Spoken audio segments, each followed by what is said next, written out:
नमस्कार दोस्तों, इस वीडियो में हम ज्योग्राफी के टॉपिक वायुमंडल के 30 क्वेश्चन देखेंगे। तो वायुमंडल से जुड़े हुए 30 क्वेश्चन जो है हम इस वीडियो में देखने वाले हैं। हमारी कोशिश यही रहेगी कि हम कम से कम समय में ज़्यादा से ज़्यादा क्वेश्चन देख सकें। तो चलिए शुरुआत करते हैं। पहला क्वेश्चन है, किसी वस्तु केवल गैसीय या तरल पदार्थ के भाग से दूसरे भाग में उसके अणुओं द्वारा ऊष्मा का संचार को क्या कहते हैं। तो जब भी किसी वस्तु के एक भाग से दूसरे भाग में अणुओं द्वारा ऊष्मा का संचार होता है तो उसको संवहन कहा जाता है। तो इसका सही उत्तर हो जाएगा संवहन। इसके बाद अगला प्रश्न है, सूर्य तप की अधिकतम मात्रा कहाँ होती है। तो जो सूर्य तप रहता है उसकी सबसे ज़्यादा जो अधिकतम मात्रा होती है वो विषुवत रेखा के पास होती है। तो इसका सही उत्तर हो जाएगा विषुवत रेखा के पास। इसके बाद अगला प्रश्न है, किस मंडल की विशेषता है आश्चर्यजनक चुंबकीय घटनाओं का होना। तो जो आयन मंडल होता है वहाँ पे आश्चर्यजनक चुंबकीय घटनाएं होती हैं। तो इसका सही उत्तर हो जाएगा आयन मंडल की विशेषता है आश्चर्यजनक चुंबकीय घटना होना। इसके बाद अगला प्रश्न है, गैस तथा जलवाष्प के अतिरिक्त वायुमंडल के कुछ ठोस कण भी पाए जाते हैं, जिनमें सर्वाधिक कौन सा महत्वपूर्ण है। तो गैस और जलवाष्प के अतिरिक्त जो है वायुमंडल में कुछ ठोस कण जो पाए जाते हैं उसमें सबसे जो इम्पॉर्टेंट है, सबसे महत्वपूर्ण जो है वो होते हैं धूल कण। तो इसका सही उत्तर हो जाएगा धूल कण।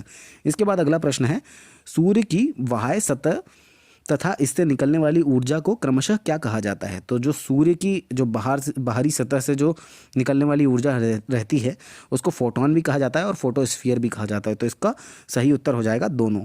इसके बाद अगला प्रश्न है, सूर्य तप किस रूप से पृथ्वी पर पहुंचती है। तो सूर्या तप जो रहती है ये पृथ्वी पर लघु तरंगों के रूप में पहुंचती है। तो इसका सही उत्तर हो जाएगा लघु तरंगों के रूप में।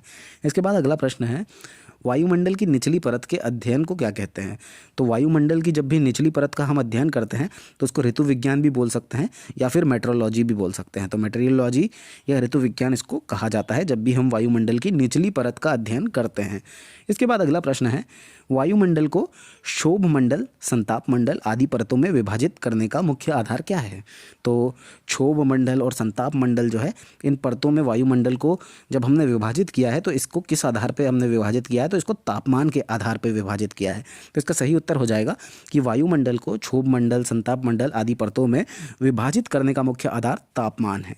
इसके बाद अगला प्रश्न है, वायुमंडल के बाहरी सीमा पर सूर्य के कितने कैलोरी प्रति मिनट प्रति वर्ग सेंटीमीटर के दर से ऊष्मा प्राप्त होती है। तो वायुमंडल के बाहरी सीमा जो रहती है वहाँ पे सूर्य से 1.94 कैलोरी प्रति मिनट प्रति वर्ग सेंटीमीटर की दर से ऊष्मा प्राप्त होती है। तो इसका सही उत्तर हो जाएगा 1.94। इसके बाद अगला प्रश्न है, वायुमंडलीय गैस जो रंगहीन, स्वादहीन एवं गंधहीन होती है वो कौन सी गैस होती है। तो वायुमंडलीय गैस जो रंगहीन, स्वादहीन और गंधहीन होती है वो होती है नाइट्रोजन। तो इसका सही उत्तर हो जाएगा नाइट्रोजन।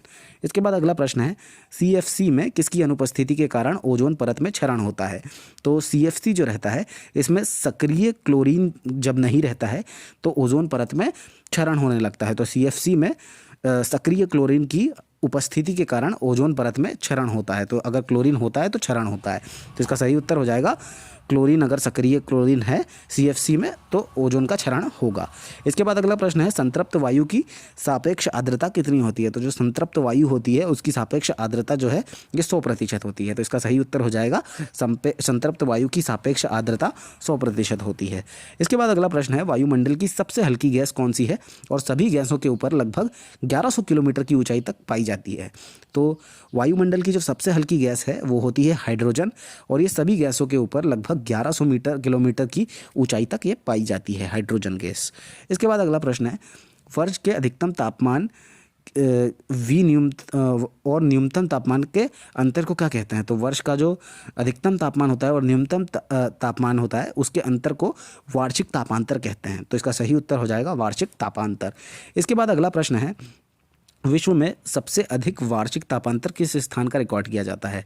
तो सबसे ज़्यादा जो वार्षिक तापांतर होता है ये बरखोयांस जो है एक जगह है यहाँ पे होता है। तो सबसे ज़्यादा वार्षिक तापांतर बरखोयांस में रिकॉर्ड किया जाता है। इसके बाद हमारा अगला प्रश्न है, वायुमंडल में सर्वाधिक मात्रा में विद्यमान अक्रिय गैस कौन सी है। तो वायुमंडल में सर्वाधिक मात्रा में जो विद्यमान अक्रिय गैस अगर पूछ रहा है तो वो होती है आर्गन। जिसका सही उत्तर हो जाएगा आर्गन। इसके बाद अगला प्रश्न है, किस वायुमंडलीय गैस का सबसे बड़ा लाभ यह है कि वह ऑक्सीजन को तनु करके प्रज्वलित को नियंत्रित करती है, इसकी बिना आग नियंत्रण कठिन हो जाता है, जिसके बिना आग नियंत्रण कठिन हो जाता है।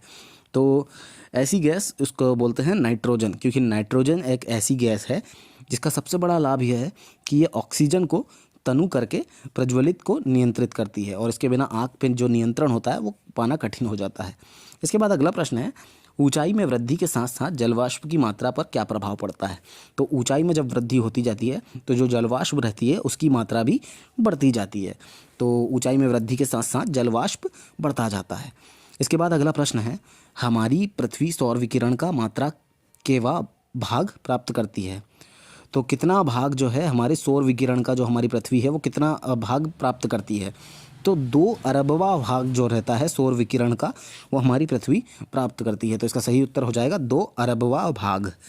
इसके बाद अगला प्रश्न है, वायुमंडल में कुल आयतन में जलवाष्प की मात्रा लगभग कितनी होती है। तो वायुमंडल में कुल आयतन में जलवाष्प की मात्रा लगभग 4 से 5% होती है। तो इसका सही उत्तर हो जाएगा 4 से 5%। इसके बाद हमारा अगला प्रश्न है, रेडियो की लघु तरंगे आयन मंडल के किस परत से परिवर्तित होकर धरातल पर आती है। तो F परत जो रहती है उससे रेडियो की लघु तरंगे आयन मंडल से परत से परिवर्तित होकर धरातल पे आती हैं। तो इसका सही उत्तर हो जाएगा F परत। इसके बाद हमारा अगला प्रश्न है कि किस मंडल में क्षैतिज दिशा में चलती है। तो किस मंडल में क्षैतिज दिशा में चलती है, अगर ये पूछे तो समताप मंडल जो रहता है इसमें क्षैतिज दिशा में चलती है। तो इसका सही उत्तर हो जाएगा समताप मंडल।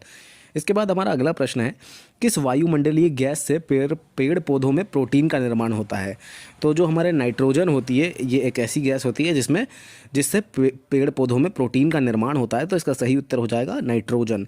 इसके बाद अगला प्रश्न है, किस मंडल को अधोमंडल भी कहते हैं। तो अधोमंडल जो है ये क्षोभ मंडल को कहते हैं। तो इसका सही उत्तर हो जाएगा क्षोभ मंडल को अधोमंडल भी बोला जाता है।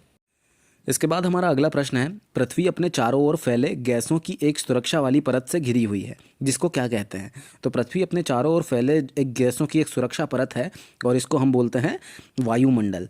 तो इससे घिरी हुई है पृथ्वी। तो इसका सही उत्तर हो जाएगा वायुमंडल, क्योंकि पृथ्वी अपने चारों ओर फैले गैसों की एक सुरक्षा वाली परत जिससे घिरी हुई है उसको वायुमंडल कहा जाता है। इसके बाद अगला प्रश्न है, वायुमंडल के सभी अवयवों में सर्वाधिक परिवर्तनशील तथा आसमान वितरण वाला अवयव कौन सा है।